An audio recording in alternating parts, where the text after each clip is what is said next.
get to the bag, ayy. Got the foot on the gas, pedal to the metal when the lane moving fast, ayy. Let them all cross. If they hate, then let them hate and make a bigger boss, ayy.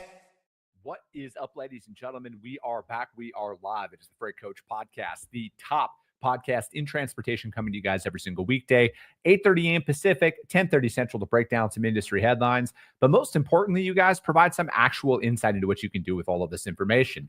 If this is your first time tuning in, welcome. This is the real side of freight, ladies and gentlemen. And I do say that before every single show. And what I mean by that is I only speak with transportation professionals, because at the end of the day, you guys, I want to talk to the right individuals who have done what you're looking to do or who are currently doing what you're trying to achieve, so you can take that information, apply it, utilize it, and see a meaningful difference in your business and your life.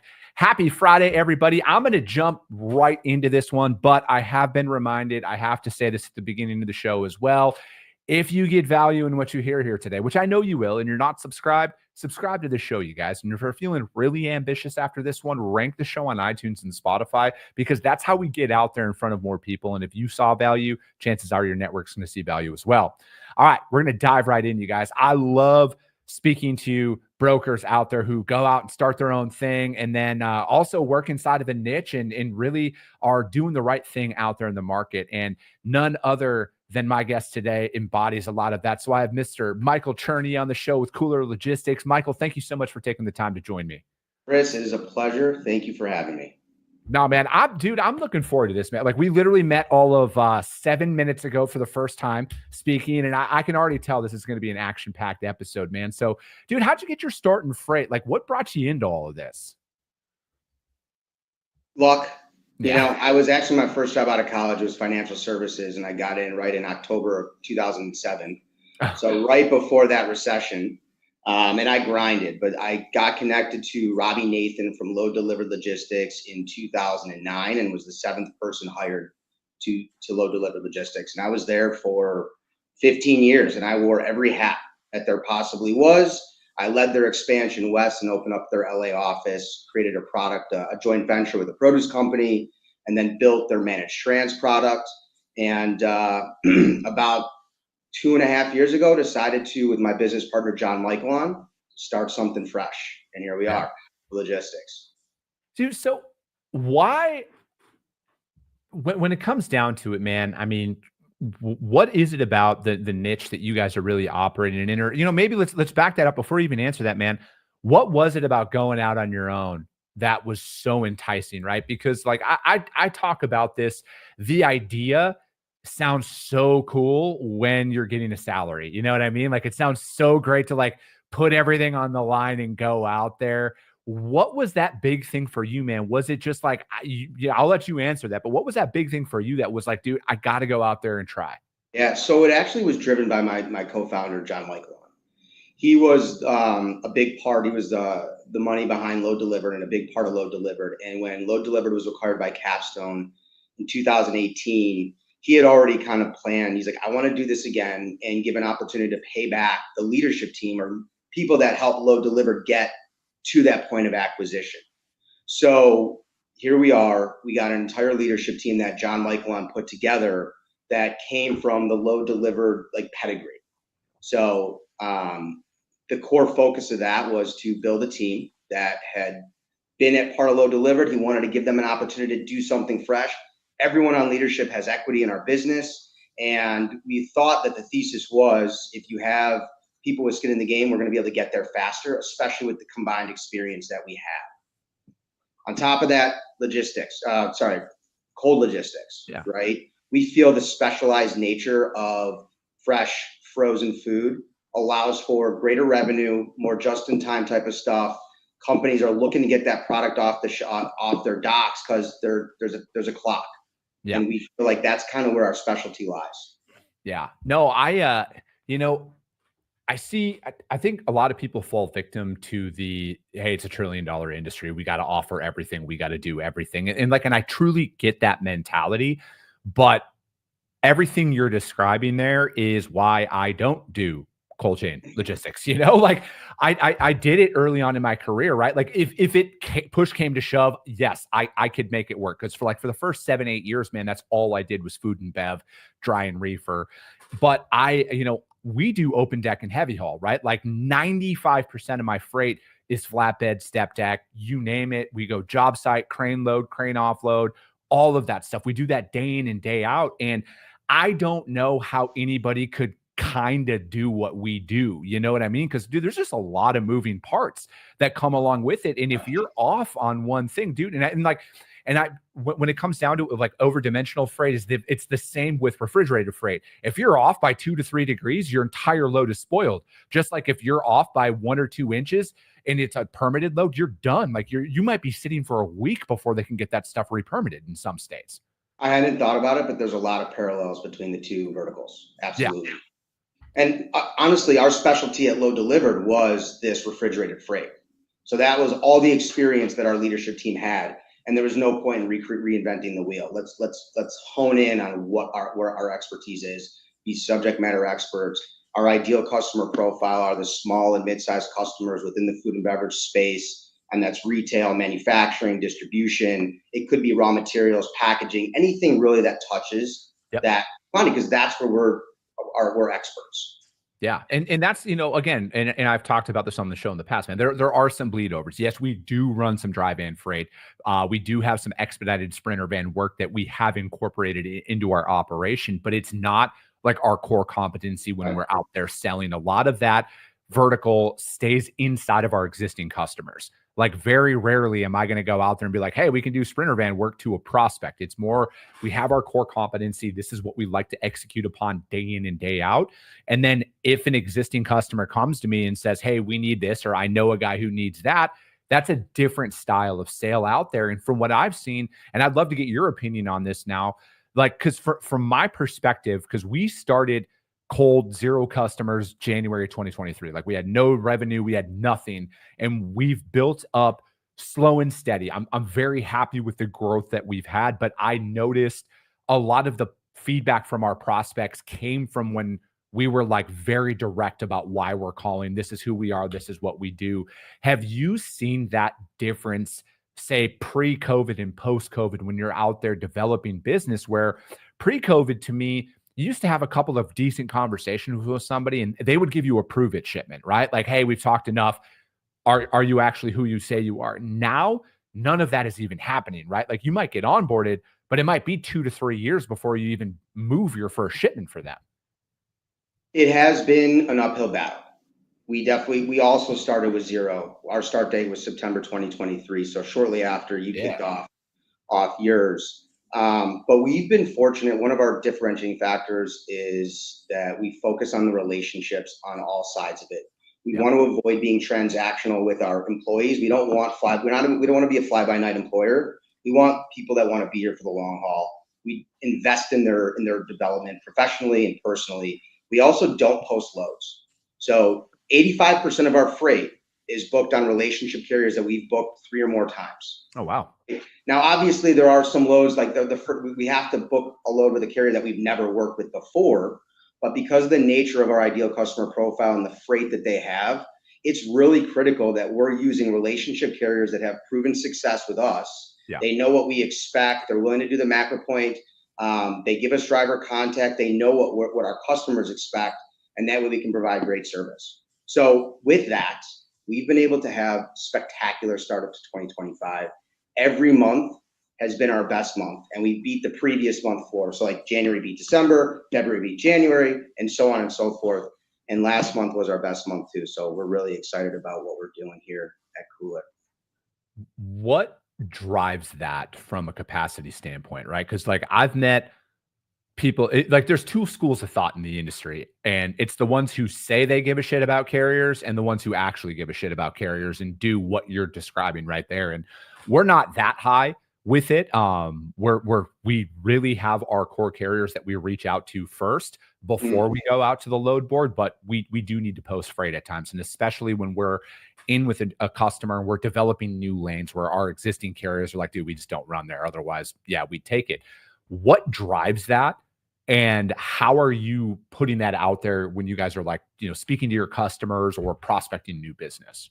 When you say what drives that, what drives our sourcing power? Yeah, like no. What made you guys commit to that way of sourcing carriers? Because again, there's people who say they do it and people who actually do it, Oh, I appreciate you asking. Where I came from and where a lot of others came from, in terms of the leadership team, posting freight became the only way to cover freight. It was a crutch, and you'd see a tough load on the board. Carrier reps were just like, just post it. They weren't willing to do the hard stuff to develop their own internal network and then develop the company's carrier network. They didn't know power lanes. They didn't know where carriers were getting empty and where they were looking to go. There was no knowledge. There was no skill.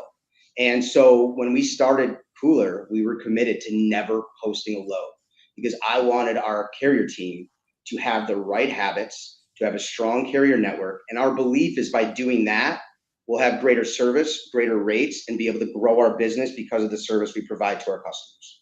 Mm-hmm. I think it's going to be because that's our strategy with it here. And, in having a founder-led organization, we're going to make sure that this happens for my goal long-term is obviously the people who I train to replicate and duplicate myself. It's going to be ingrained into them that this is the way that we operate and this is the way that we do things out there. Because my thing is, man, is we're about to embark in a market where a lot of the loudest voices in the industry have either forgotten exists or have never operated inside of. And that is when you have to do what you're describing right there. You have to make outbound calls to cover freight. It's not post, get 150 phone calls, push the rate down as low as possible, chest bump, bang on a gong, do whatever the hell that these guys do out there in the industry. It works now. It's not always going to be that way, right? I could be completely wrong. Capacity could stay elevated for the next 30 years. I don't know. It's a crapshoot at this point. All the data that you see out there, man, just throw that shit out the window. You never know at this point. But I look at it is what you're describing there is a skill. It is a carrier sales rep at the end of the day. And Nick Dangles, I don't know if you're familiar with him. He talks about this a lot. And I'm from the same school of thought there, where it's like, man, I want to find those guys who are specific days of the week in specific areas, and they have a why behind, like, hey, man, that load out of Arizona going to Colorado, I want that, and here's why, right? Like, we're here, we have this customer that delivers all the time. We got to get back to Colorado to get that freight to come back in and just do that closed capacity loop that's out there. And it's going to come a point in time where if you've never had to make an outbound call for a load, you're going to struggle. I don't know when that's going to happen. And the appetite for failure from customers is going to be very, very low. Yeah. And from a competitive standpoint, I'm salivating for that to happen. Like I truly am. I don't want to see anybody lose or fail, but from a competitor, I'm looking to stomp on people's throats coming up here, because I've had to operate in that market for a very long time.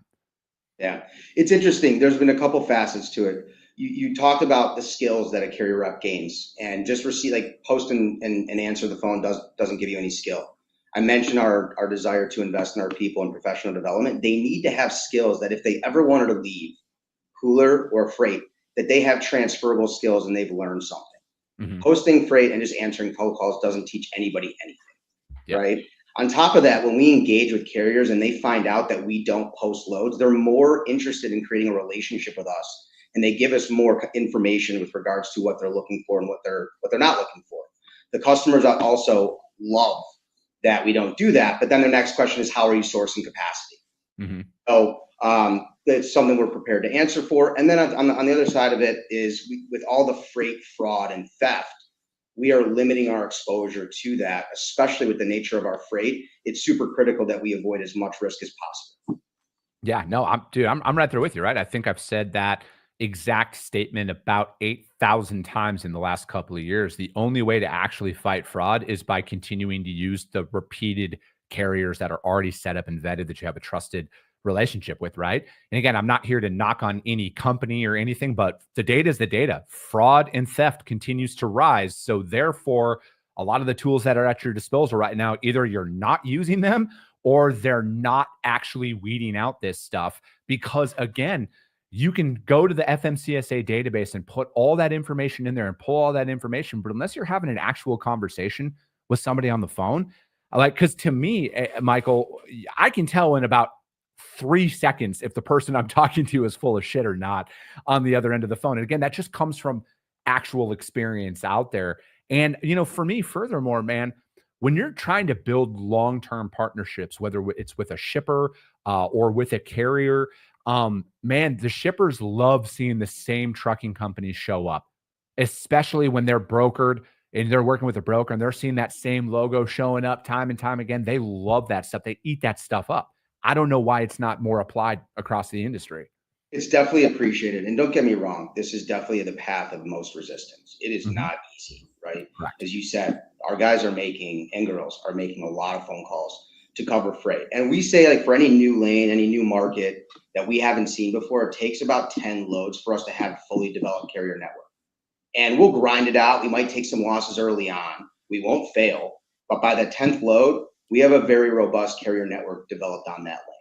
And it just takes time. And what's cool about when we started, I'm sure you experienced this, when it was a relatively slower market, barrier of entry to land new business was kind of high, and it still is. We were able to use that time to really hone in on the necessary skills to be a successful carrier rep and business development rep. Let me ask you this, because this is, I know the answer to this, but this is one thing I see all the time. Carriers don't want to hear from you unless you have freight for them or unless you can give something to them. What is your experience with that? That's not wrong. We early days, we had to offer freight that we thought we would get that wasn't an actual load. And we had to get a little crafty and just let them know that we're working on this business. One of our core values is integrity. Yep. And we didn't want to be liars. We don't lie, right? We're always going to do the right thing. We're always going to be forthcoming, transparent. So we had to kind of own that we didn't, but we were curious. This is the lane we're going after. And some carriers were like, I got trucks to cover. I don't want to talk about it. But then we would call them back that afternoon and they'd be more willing to have that conversation. Yeah. Like anything in sales, you just got to be a little relentless and you can't stop. Yeah, I'm right there with you, man. I feel like the right carriers are appreciative of that. And I feel like, in a market like right now, the more you're reaching out to them, the more that they're going to want to work with you and, in the future, because like, dude, that's just one thing that we do is we really drive that home, right? Like we send out our load list to our preferred carriers all the time. Hey, we got this truck or we got this load available this day, this location. Here's what it is. This is what it pays. We put all the load details out there and we try and develop that as much as possible because again, man, I want to use those same trucks on everything. And what I found is we've been able to, you call it cross-pollinate. I went to public school, so I don't know the best way to describe this, but we're starting to use them on multiple customers now, right? Because like we built that up to where, hey, we know where their capacity is. We're able to pre-book them with multiple customers of ours in multiple spots of the country. And that's just what we want, right? Like, I don't want to have to go out there and source new capacity as much as I possibly can. I want to use those trusted drivers. The less we can get from transactional relationship on the carrier side, the better your service is going to be. And if you can do that avoid that transactional nature on the driver level as well, now you're really doing something special. With all, if you're looking at your holistic load board and you can get a driver on 3 different loads for 3 different customers, you're doing the right thing. And you could do that without technology, with technology, but now that driver appreciates the service that we're providing, the experience that they get with Cooler or with you, and they're willing to take it. If we have a load, they might take it at a little lower rate than another broker that they don't know about. I agree, man. So, I mean, speaking of technology, what are you guys looking at here with from your standpoint? There's a lot of stuff that's at your disposal right now. What is it that you guys are using inside of your business? And then is there anything out there where you guys are strategically looking to invest because you can see, hey, there could be some potential serious ROI coming from this? So like you, or at least with the sponsors, we are using 2 of your sponsors right now. Revenova is our TMS. Green Screens is our rating engine. I'm really interested in finding the right application for AI to create operational leverage and make the revenue per seat, 2x, 3x what is industry standard, especially in this time where margins are compressed. If our revenue and our top line goes up, we can't let our operation costs go up as well. So I have to find a way to solve operational bottlenecks and operational workloads by way of AI. I think that any relationship driving activity needs to be human to human, customer facing, dispatcher facing. But I think AI for us, especially since we're not getting inundated with inbound calls because we're not posting, but maybe driver tracking can be done through AI. So I'm looking at different platforms for that, load building, appointment scheduling, POD collections. How can we leverage certain AI platforms or automation platforms to accomplish those tasks in an efficient way that's cost effective and allows my EBITDA to increase? Yeah. And that's exactly how we're approaching this, right? Like I look at it as you'd be a fool to not explore AI to help pack a larger punch out there from an operational standpoint, right? Because like I know, man, like dude, me as one person, I could do like 20 to 25 loads in a day. I think with AI, man, like how high can I get, dude? Can I get to 100 in a day with AI? If I got somebody behind the scenes who's building, doing all of that stuff for me, and I can just go out there and execute, I don't know, man. 100 might be a high, but like I'm not I think I can do it, right? And I feel like with where we are in the market, with technology, man, like you have to look at that. How can you be faster? How can you become more accurate out there? And you know, again, like I bootstrap my companies, right? I have no investors. I got nothing. It's dollar in, dollar out. So I'm like, how, as the old rap lyric used to go, how do I make $1 out of 15 cents? You know, like that's literally how I'm approaching this. And I feel like implementing the right technology does that. Well, I think it's important too. The tech is used to empower our people to do more, right? Yep. It's a force multiplier. It's not a force replacer. So no one's going to lose their job because of technology. What is going to probably shift is how we train our people to engage with technology, so that they understand how to maximize the technology's value and allow them to do more. But there is the right equation somewhere, and you think you have to be very intentional with the tech that you bring on, understand the value you're trying to bring and the ROI you want to get. But there is an answer out there, and I don't think it's a one size fits all for everybody. Yeah. No, I'm right there with you, right? And you know, like with us in utilizing Revenova, right? Because I use Revenova day in and day out inside of my business, and from like the features that are inside of there, because you know, not everybody has EDI customers and API customers, right? And you know, that if you're operating in a spot market opportunity, you know, for me personally, dude, like their load clone feature saves so much time out there, especially if it's the same shipper and everything, that you can go out there and clone as many details as possible. That helps us expedite our load building process that comes along with it. And then just inside of it from an operational thing, for me, it's just like the flow of building the loads is all there. And the way to me, I love it from that perspective because it's just so easy to use. And when it comes down to it, man, I'm like a caveman when it comes to technology, right? Like I know how to restart my computer, but for me, it's like that helps us pack a larger punch out there and operate at a higher level, right? Because again, time is the only thing I can't get back in a day. So how do I do more with less? And then right now, dude, even like with pricing as well, some of the stuff out there, like, dude, it is hyper competitive out there, right? Anybody who says that it's not is full of it. And it is having that right rate that you can identify for the long term to hold as long as possible at that level, right? Because for us, we want to keep our rates as similar as possible throughout the entire year. I don't believe in increasing my rates because a market shift happened or anything like that. Like I'll eat that cost. If I'm off on my price, dude, it's on me. It's on my shoulders. It's not my customer's fault. Yeah, I think accountability and pricing is really important. You know, you make a commitment to a customer, you stand by that commitment. If you misprice it, that's not the customer's problem. You know, and honestly, they don't really want to hear it. Get the load picked up. You know, be a person of your word. When you say you're going to do something, do it. I appreciate that approach that you have, Chris. We have a very, very similar approach.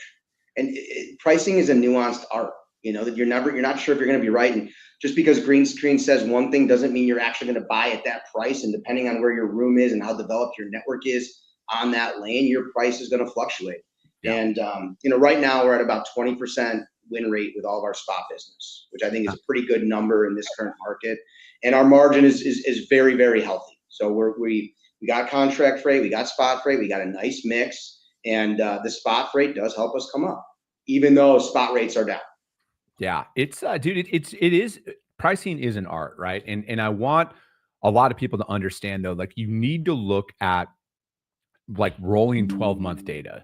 You need to look at a lot of this stuff because from my perspective, it doesn't change as much as people like to make you think it changes. Because again, are there spikes throughout the year? Absolutely it is. But again, it's not your customer. Like nobody complains when you're making a couple $100 on a load, right? So if, and I use this analogy often, if you're good enough to make $1,000 on a load, you better be good enough to lose $1,000 on a load as well, because like there's going to be times capacity is going to tighten up for whatever reason, weather event, holiday, it doesn't matter. You got to keep that same rate out there, because again, if you're like that spot market broker who's just like trying to raise your rates at all times, I don't. All right. My pricing strategy is keep the exact same rate on the same lanes as long as I possibly can, because the way that this market will shift next, that for some reason nobody talks about, and it's probably because a lot of these guys who are spouting off on the industry don't actually move freight.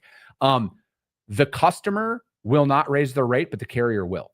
Okay. And you will be compressed in that moment. And that's going to be a very tough sell to go to your customer and say, hey, I need more money, when all your competitors are not raising their rates. Well, that practice that you just explained, customers remember that type of stuff. Yeah. Right. And they also appreciate that type of stuff. So everything we do now is going to be remembered in a year from now and 2 years from now, and how we treat our customers. It's going to be the differentiator, whether we grow with that customer or we contract.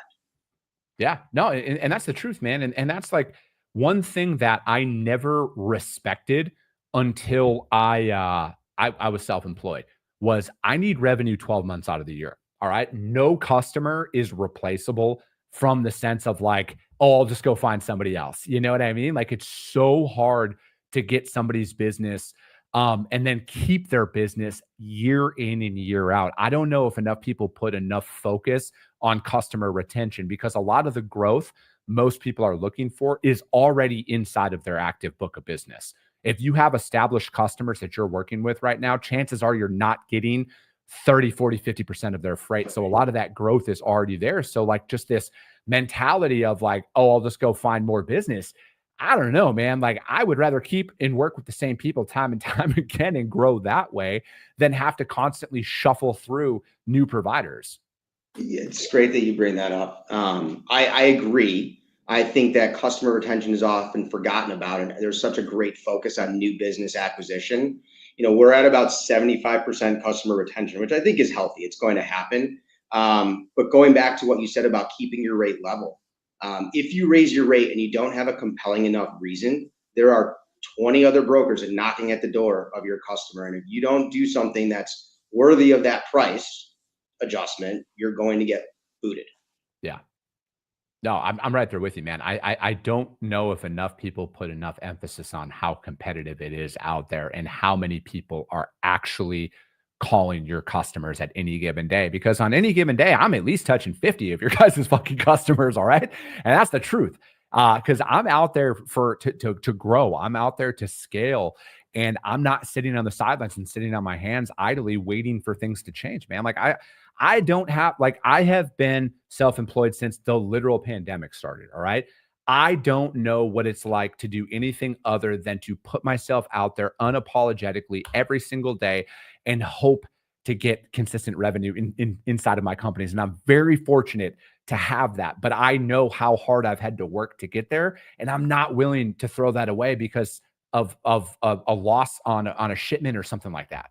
Right. I mean, it sounds like you've burned the boats. There's no other option but going forward, right? There's nowhere else to go, right? I'm unemployable at this point, Michael. Like I literally talked to my wife about this. I'm like, nothing scares me more, well, outside of going to jail, nothing scares me more in life than having to go work for somebody else at this point. It doesn't. I think, terrifying. You said that you got a family. I mean, you also have to have a strong why, right? Oh, yeah. It's not just like clocking in, clocking out. You have to have a driving motivation that you remember. Like when you're having some crappy days, you can look at something and remember exactly why you're doing what you're doing. This business, especially when you're a founder and you run a business, it's nothing easy about this. There are tough days, but it's still on us to keep that positive attitude. And when we go see our team, we're same person we are when things are way up and things are way down.